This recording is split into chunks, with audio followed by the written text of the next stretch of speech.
Noche nos conectamos en simultánea con Facebook Live a través de los canales digitales de Blue Radio porque continuamos en las conversaciones con los precandidatos presidenciales que hacen parte de las próximas contiendas electorales en Colombia. Y la cita de esta noche es para un médico cirujano, 57 años, del Valle, del Cauca, senador actual desde el 2010, ha sido además representante a la Cámara, hizo parte de la delegación de los diálogos en La Habana, de los diálogos de paz, fue codirector del partido de la U. Se trata del senador Roy Barreras, quien hace parte del Pacto Histórico. Senador, bienvenido, buenas noches. Hola Juan Manuel, buenas noches, a Juanita, Jimena, a todos los internautas, a los oyentes de Blue 4.0 esta noche. Muchas gracias por estos minutos que compartiremos. Gracias, senador, por acompañarnos. Y bueno, aquí vamos a hacer una conversación poco habitual en esa agenda política permanente suya, porque vamos a hablar de conectividad, vamos a hablar de emprendimiento, de innovación, vamos a hablar de este mundo de la cuarta revolución industrial, que hay que decir de paso, no es ajeno a ese propósito o a esa agenda que ha cobrado bastante relevancia en la agenda política, como es la de romper las brechas sociales, como la de avanzar en la lucha contra la desigualdad. Pero antes de iniciar, senador, quiero saludar, por supuesto, a Jimena Duque, presidenta de FEDESOF, además panelista invitada siempre a estas conversaciones. Jimena, buenas noches, bienvenida. Juan Manuel, Juanita, senador, un gusto estar en este espacio, pues como siempre, qué bueno estar en estas conversaciones de tecnología y del rol pues de los precandidatos en esta contienda. Bueno, pues como hacía el contexto hace un momento, este mundo de la innovación, este mundo de lo 4.0, pues tiene una línea transversal y es la de la conectividad, la de poder conectar a esa Colombia profunda que aún está en deuda de tener acceso, por ejemplo, para la educación rural, para que los emprendimientos rurales, los de nuestros campesinos, puedan tener un nivel mayor de productividad, conectarse con el mundo. Senador, un eventual gobierno suyo, ¿qué preponderancia le daría a esa agenda de poder conectar a Colombia? Bueno, primero, este espacio, y los felicito y felicito a FEDESOF por abrirlo. Esta mañana, yo los martes en la mañana hago una reunión de comité programático y coincidencialmente nuestro tema era la responsabilidad del Estado frente a los servicios públicos esenciales. Y planteaba yo en la mañana cómo la conectividad en esta era, en este siglo XXI, es un servicio público esencial. Podemos imaginar hace 100 años, 150 años, que cuando empezó, por ejemplo, la electrificación, cuando empezó, por ejemplo, el saneamiento básico del alcantarillado, los acueductos en las primeras ciudades hace un par de siglos, probablemente eran una tecnología para privilegiados.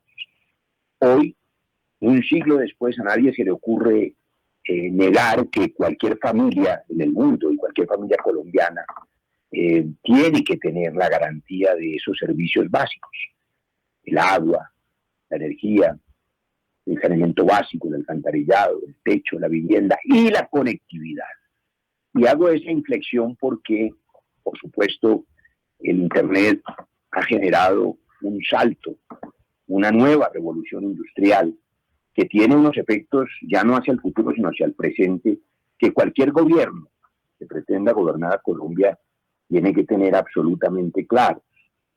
La ruptura tecnológica, el salto hacia adelante en esta nueva revolución industrial, implica que cada vez más la vida cotidiana, la vida laboral, la vida académica, depende ya de la conectividad, depende del Internet y por tanto depende de los dispositivos que tengan los ciudadanos para poder conectarse y de los desarrollos de conectividad que los estados estimulen. No puede el ciudadano de manera particular y no puede la empresa privada de manera aislada garantizarle a los 50 millones de colombianos ese servicio público esencial. De suerte que poner en la agenda pública la conectividad como un servicio público esencial implica sumarle a la responsabilidad del Estado esa tarea. El Estado, y permítame esta primera definición simple, ya no es solamente el monopolio legítimo de la fuerza, en la vieja definición de Max Weber, el sociólogo, sino que el Estado es el instrumento por el cual, en un contrato social, los ciudadanos tienen garantizadas las oportunidades y las condiciones para una vida digna. Un joven campesino hoy, que no tiene ninguna manera de conectarse, un joven en las ciudades, que después de la pandemia y por la virtualidad no puede conectarse al colegio, no puede conectarse a la escuela, pues no tiene una vida digna y no puede competir con quien tiene esa posibilidad. Y estamos hablando de la inmensa mayoría de los colombianos. Solamente la tercera parte de los colombianos, el 34%, tienen hoy acceso a una tableta o a un computador, herramientas indispensables para trabajar, para educarse, para comunicarse. 9 millones de hogares hoy están conectados, pero por supuesto siguen siendo menos de la mitad de los hogares colombianos. Y si uno desagrega las cifras, pues por supuesto son los hogares más pobres aquellos que no están conectados. Colombia no está nada bien en materia de competitividad, está de la mitad de la tabla para abajo en ese índice de desarrollo de banda ancha. En el puesto 46 hemos venido perdiendo puestos en los últimos años. Todas esos datos y esas cifras nos llevan a contestarle, Juan Manuel, de una manera clara. El gobierno del pacto histórico, que implica una serie de cambios estructurales profundos, en mi caso tiene que garantizar ese salto tecnológico para que los colombianos tengan como servicio público esencial su derecho a la conectividad. Eso implica, por supuesto, otros elementos que no devienen necesariamente de la tenencia de una tableta, de un computador, pero que sí tienen que ver con preguntas que ustedes han hecho al aire.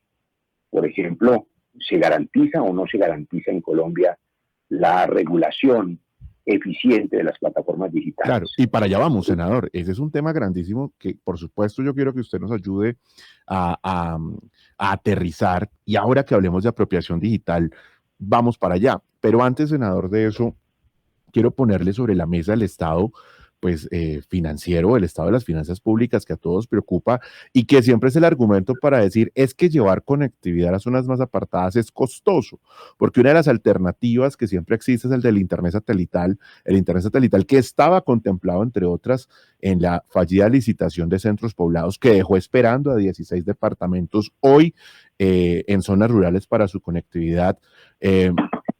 Y que justamente es considerado casi que un bien de lujo. ¿Cómo poder financiar esa conectividad en tiempos en los que, como usted bien lo ha planteado, la conectividad es un servicio básico, casi que debería ser una obligación, no un derecho universal, cuando uno habla de cobertura en Colombia? Es que así debe ser. Yo lo he llamado un servicio público esencial y por tanto responsabilidad del Estado. El Estado tiene que garantizarle la conectividad a los ciudadanos, porque eso es garantizarles hoy la educación y es garantizarles hoy el acceso a las oportunidades laborales. En el mundo de esta revolución industrial sacrificará millones de empleos, está previsto, pero se van a generar otros millones de empleos, pero en Internet, pero en el Internet de las cosas, en la inteligencia artificial, en los desarrollos tecnológicos. Y por supuesto nadie puede competir, casi que ni siquiera sobrevivir en ese mundo interconectado si no tiene las condiciones para conectarse, y el Estado tiene que garantizar esa conectividad, que hoy solo la tienen los que pueden pagar por ella. Hoy la conectividad es exclusivamente privada, es decir, es el que puede pagar, no el que no puede pagar, pues simplemente no tiene esas posibilidades. Y además, cuando hablamos del estrato 1, del estrato 2 de los colombianos, hay que ponerse en situación. El 42% del ingreso de una persona o de una familia, inclusive con salario mínimo, que estén por debajo del índice de pobreza, se gasta en arrendamiento, que no son propietarios. Es decir, casi la mitad del salario es pagando el arriendo. Súmele a eso la comida, el mercado, el agua, la luz. Y si le sobra para el transporte, en el transporte público masivo o en la bicicleta, para poder ir al trabajo, si tiene trabajo de vigilante o de mensajero o de mesero, y el que no lo tiene para ir al rebusque, ¿de dónde van a pagar para tener conectividad? ¿De dónde van a pagar para poder tener un Internet eficaz que les permita competir laboralmente y que les permita antes que eso educarse? Así que estoy de acuerdo. Es un servicio público esencial, pero implica también una decisión del Estado colombiano, que es una decisión que hay que tomar con coraje, y es la decisión de dar el salto tecnológico. Aquí estamos empantanados en una cosa que a mi juicio es inverosímil y que solo esa parálisis de las plataformas tecnológicas se debe a razones políticas absolutamente básicas y primitivas. Todavía estamos discutiendo si los ciudadanos colombianos tienen derecho o no a plataformas como el Uber, y si todavía los colombianos están limitados a el tradicional servicio de taxis, porque por supuesto los taxistas son una mayoría enorme y significan una votación enorme, y usualmente los candidatos presidenciales no se atreven a tocar el tema para no perder votos. Yo creo que un líder de una sociedad tiene que decir y hacer lo que la sociedad necesita y no lo que conviene. Cualquier persona que haya tenido oportunidad de salir de este país sabe que llueve, truene o relampaguee, en el sitio donde esté, marca su aplicación de Uber y hay quien lo recoja de manera segura. Ilegal. En Colombia no tenemos ese de manera derecho. legal, además. Y de manera legal. Aquí no. Aquí la cosa se vuelve un conflicto violento, se vuelve una agresión contra los vehículos.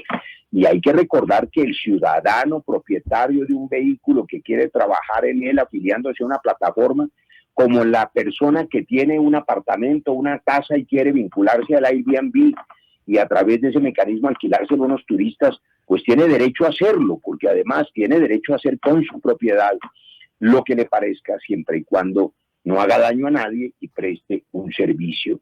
Yo creo que el tema de la regulación de las plataformas digitales y de la mano, por supuesto, del apoyo a la modernización del sistema de taxis, es que si los taxis se modernizan, pues compiten en igualdad de condiciones y de calidad. Lo que no puede es condenarse a una sociedad a un servicio de mala calidad solamente por negarse a dar el salto tecnológico, Juanita. Senador, yo le quería hacer una pregunta, y esto tal vez es algo que no le hemos preguntado a las otras personas que han estado aquí, a los otros precandidatos, y es el tema de qué tipo de conectividad le vamos a dar a la gente. Porque es que aquí no es como que le llegue el agua o que le llegue la luz, no, es que la conectividad tiene unas condiciones esenciales para poder estudiar de manera adecuada.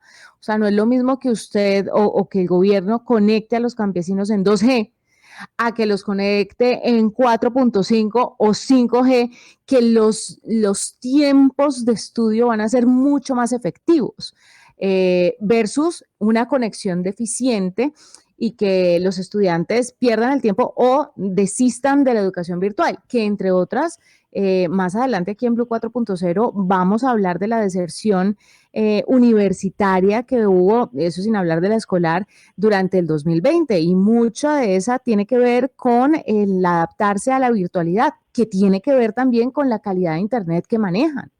Entonces, si usted fuera pondría, ¿en qué vamos a correr? Tal y como usted lo ha dicho, y puso un gran ejemplo. La deserción escolar por cuenta de la pandemia no solamente puso en evidencia la dependencia de la virtualidad y por tanto del Internet, sino la gran brecha de inequidad social. Porque, claro, algunos no se adaptaron a la virtualidad, pero otros es que no pudieron siquiera adaptarse porque no tenían cómo conectarse. Incluso las familias, esos 9 millones de hogares que están conectados, si tienen un computador, y hablo de los hogares pobres y vulnerables, pues ese computador lo necesita la mamá para trabajar cuando es cabeza de hogar o el papá para conectarse, y entonces no se lo puede prestar al niñito porque si el niñito va al colegio el tipo pierde el empleo. Es decir, hay un déficit enorme de conectividad que no puede, reitero, subsanarse sino con la decisión del Estado de resolverlo, y de resolverlo, claro, con la mejor calidad posible. No basta con decir que, por supuesto, un hogar necesita de la mejor conectividad para quienes son expertos. Yo no lo soy, yo soy médico, cirujano, y lo que sí sé es que hay profesionales, y son muy poquitos, los que deben apoyar al país en la recuperación de la tecnología, en la recuperación de la carrera tecnológica donde estamos tan rezagados. Se necesitan más de 60.000 profesionales en el área de sistemas y conectividad que hoy no existen en Colombia. Y eso también es una responsabilidad del Estado, estimular esa formación. Decía Juan Manuel ahora sobre los costos. Sí, probablemente resulte muy costoso. En términos ideales, con una buena calidad, poder conectar a los hogares que lo necesitan puede costarle al país 24 billones de pesos. Pero le voy a dar un dato. En estas semanas están por decidir, si no han decidido ya, según bien medios de prensa, una licitación que nada tiene que ver con esto, o muy tangencialmente, que es la de los peajes en las vías nacionales.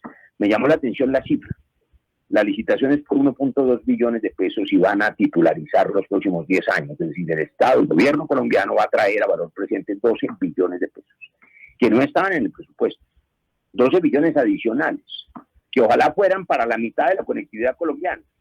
Pero no, van a ser para mermelada, para redituar el sistema, para financiar los viejos gamonales y las maquinarias políticas entregadas a un régimen que tiene atrasado a Colombia. Es que el problema del régimen actual y de lo que algunos llaman benévolamente un régimen de derecha, en el más puro de los análisis teóricos es el del Estado mínimo, digamos un modelo conservadurista de Thatcher, de Reagan, aún siendo benévolo en el diagnóstico, lo que implica es que el Estado no intervenga y deje que el mercado actúe como bien le venga y que sobreviva el más fuerte. Eso es lo que tenemos hoy, conectividad para el que puede pagarla y el más pobre desconectado, sin educación y sin trabajo. Nosotros creemos que el Estado tiene que intervenir y tiene que intervenir en aquello que es esencial, y es esencial la salud y es esencial la educación, y estas dos cosas que hemos hablado, salud y educación, también tienen que ver con conectividad.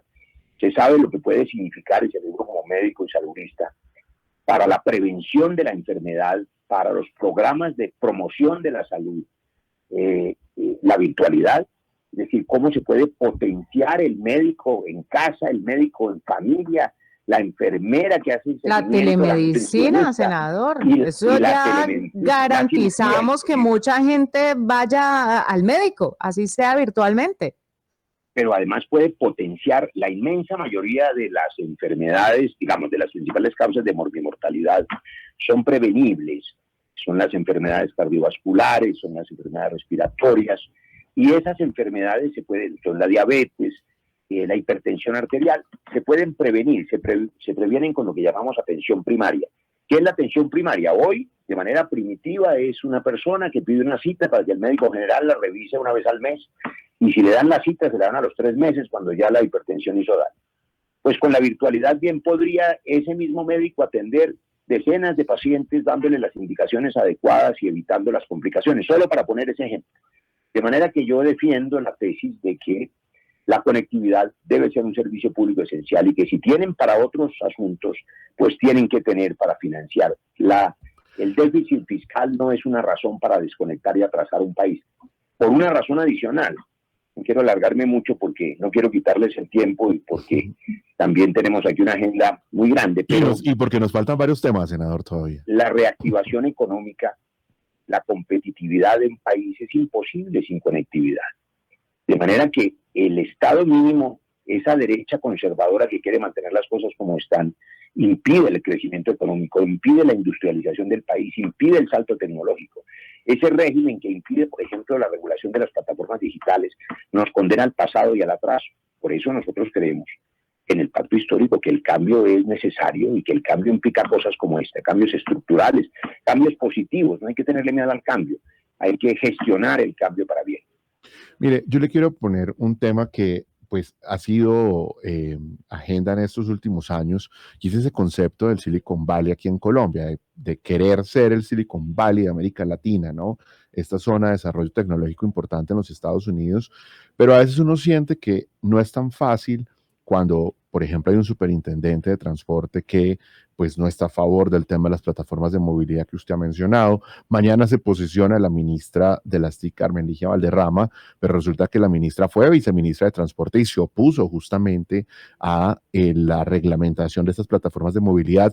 El Congreso de la República, del cual usted hace parte, lleva 6 años intentando adelantar esta reglamentación y no ha podido ponerse de acuerdo aún cuando varias de las ponencias lograron hacerlo. En fin, quiero decir, este ha sido un país que se ha demorado en poder dar pasos en torno a sintonizarse con esas nuevas tendencias en torno al mundo de la cuarta revolución industrial. ¿Cómo lograr que un gobierno tenga lo que ustedes, los políticos, llaman, perdónenme la redundancia, voluntad política en torno a temas que a veces son impopulares, como usted lo ha dicho, con comunidades, por ejemplo, como la de los taxistas, que también reclaman una reglamentación clara, por ejemplo, con los copropietarios de propiedad horizontal que dicen, oiga, pero usted cómo me va a poner a alguien a que arriende a mi vecino, la casa de mi vecino por 3 días o por horas, cuando yo la tengo o 1 o 2 años, en fin.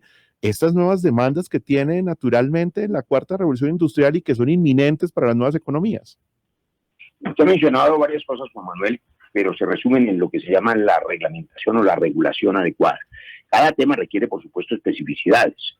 Cuando yo digo que los ciudadanos tienen derecho, por ejemplo, a vincular su inmueble a Airbnb, no significa que puedan violar los derechos de propiedad horizontal de sus vecinos.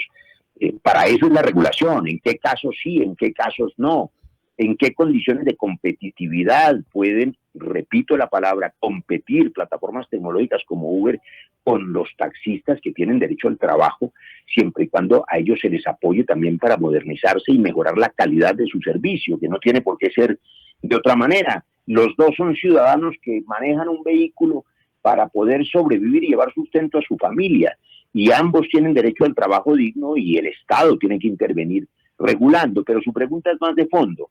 ¿Por qué no funcionan los cambios? ¿Por qué los gobiernos no se comprometen? ¿Por qué el superintendente de transporte se opone? ¿Por qué los congresistas se atraviesan en la regulación? Por el sistema político. De pronto los internautas que escuchan este programa tecnológico y digital pueden sentirse ajenos al sistema político, pero se los explico de una manera simple. En los países de la OCDE, por ejemplo, la inmensa mayoría de esos regímenes políticos son semiparlamentarios o parlamentarios, en los que las personas votan en listas cerradas por partidos que tienen un contenido ideológico. Es decir, el que quiere votar por la ecología vota verde, o por la libertad vota rojo, o por el orden vota azul, o por lo que quiera. Y los partidos se hacen responsables de la calidad de los miembros de su Congreso, de la Asamblea, que tienen coherencia ideológica.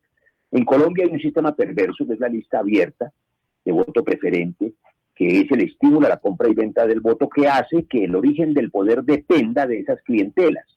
Es allí donde, por ejemplo, para mencionar el tema que usted mencionó, algunos sectores, porque no son todos, del gremio de taxistas, presionan a algunos de los congresistas que reciben sus votos a cambio de que se atrase la reglamentación digital para beneficio particular de un sector y no de toda la sociedad colombiana. Eso ocurre en casi todas las áreas de las decisiones políticas. Es un sistema clientelar que hay que arrancar de raíz. Nosotros en el pacto dimos un primer paso, la lista del Senado nuestra será cerrada, y además para compartirle a Juanita y a Jimena la buena noticia de que es la única lista en la historia de Colombia que tiene paridad de género real. La mitad de nuestras curules serán mujeres. Eso no ha ocurrido nunca, aunque parezca insólito en la historia del país. Esas reformas políticas son indispensables y son parte de la agenda de cualquier buen gobierno próximo. Senador, a mí me gustaría preguntarle un poco acerca también de la modernización del Estado y el rol, digamos, de la política pública en ese tema. Se ha hablado de procesos que pudieran automatizarse o mejorarse con la tecnología. Vemos instituciones o instituciones gubernamentales como la DIAN, que han dado grandísimos pasos en la digitalización, pero todavía vemos pasos de tortuga en muchos ministerios, en muchos lugares del orden público, e incluso pues mucho mayor en algunas alcaldías y gobernaciones de municipios, como usted los sabe, apartados.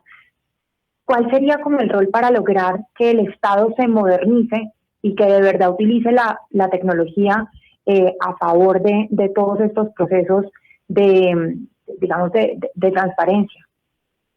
Pues no hay duda de que en un escenario ideal, lo primero que debería estar digitalizado es el Estado como institución. Y debería ser, por supuesto, un Estado en línea, un gobierno en línea, y sobre eso ha habido algunos avances precarios. Pero nosotros estamos en la prehistoria de eso, estamos en el paleolítico, antes de ir al neolítico, antes de usar instrumentos tecnológicos. Me refiero a que antes de que el Estado se modernice, lo primero que tiene que ser es legítimo.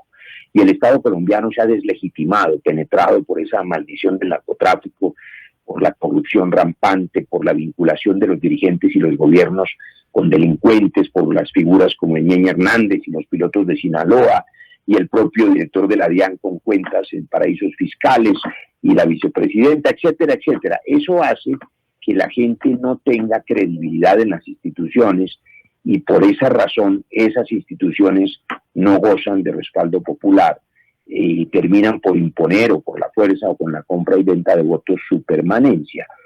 Pareciera indispensable entonces que para poder modernizar el Estado primero hay que legitimarlo, y para legitimarlo hay que limpiarlo de la influencia perversa del narcotráfico, que tiene mucho que ver con lo que estamos hablando, porque esto que ustedes hacen y trabajan en la vida, yo puedo imaginarme, digamos, las ocupaciones, que no preocupaciones de Jimena y de la gente que está en FEDESOC, están pensando en un escenario ideal del futuro, de modernización, de tecnología, de conectar a la gente.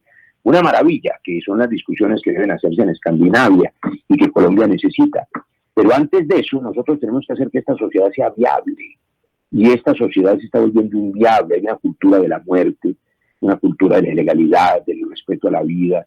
Yo debo decirlo en este espacio, aunque no sea el mejor horario, este es un Estado y un gobierno que considera que matar niños es viable, y que bombardear niños en lugar de rescatarlos del reclutamiento es viable, y que las masacres son pan de cada día y que no se detienen, y que la inseguridad en las ciudades es un fenómeno que es culpa de los alcaldes, cuando lo que ocurre es que la crisis en el territorio expulsa a miles de desplazados a la miseria y a la pobreza, que terminan también reclutados por bandas criminales que les ofrecen un trabajo para sobrevivir. Quiero con esto solamente decirles que el reto del próximo gobierno es la reconstrucción del tejido social.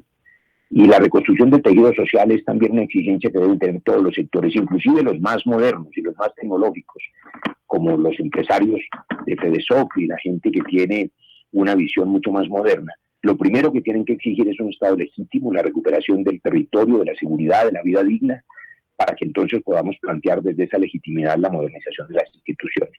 Juan Manuel y Juanita y Jimena, prométanme y les ruego que tendré otra oportunidad de conversar. Yo voy a contactar fuera de micrófono mañana quizá a FEDESOC, porque quiero aprender mucho y entender más, y tener otra oportunidad de conversarles. Senador, pero tengo una gira por el Caribe que tengo que organizar y tengo como 40 llamadas por hacer. Usted sale corriendo. Déjeme cerrar con un solo tema que es un tema además que es de su agenda siempre y que tiene que ver con el tema del talento humano, y justamente tiene que ver con la industria tecnológica, que tiene allá puestas 70,000 plazas, puestos de trabajo sin ocupar, porque hay jóvenes que no tienen las habilidades digitales hoy de la cuarta revolución industrial, programadores, por ejemplo, gente que está en el mundo del marketing digital. Científicos de datos. Importantísimos, científicos de datos. Senador, ¿cómo lograr en un eventual gobierno del pacto histórico lograr ocupar esos 70,000 puestos de trabajo? ¿Cómo sacar a esos jóvenes, por ejemplo, de esos escenarios de desigualdad, de la población vulnerable, para que lleguen allá y ocupen esos puestos que además tienen ingresos promedios superiores al resto de las actividades laborales? Y con eso lo dejo ir, senador. Gracias, Juan Manuel. Su pregunta va al fondo también de una decisión de política pública. Yo creo que el Estado tiene que respetar la propiedad privada, la iniciativa privada, las libertades y los derechos. Por eso soy un hombre de origen liberal, yo no soy un hombre de izquierda. En el pacto histórico tenemos una coalición de centro-izquierda. Hay unos dirigentes de izquierda muy importantes. Yo compito con quizá el más reconocido dirigente de la izquierda democrática en Colombia, que es Gustavo Petro, pero yo soy un hombre de centro, liberal, compito con él en esta consulta. Y mi visión liberal implica que así como se respetan libertades y derechos, el Estado tiene que intervenir para aplanar la cancha, para garantizar las oportunidades. Y esa intervención del Estado implica tomar una decisión vocacional competitiva. Si Colombia se sacude de la dependencia primitiva, porque es primitiva, de la economía extractiva, que lo único que sabemos hacer es arrancarle a la tierra el petróleo y el carbón, y en el mejor de los casos sembrar algunas cosas que fueron silvestres y después domesticarnos como el café, pero que no somos capaces de agregar ni siquiera plusvalía a esos elementos para poder exportar, pues difícilmente vamos a poder llenar plazas de una mayor sofisticación como las que usted señala. ¿Qué quiero decir con esto? Que el Estado tiene que tomar la decisión vocacional de estimular la formación de esos profesionales.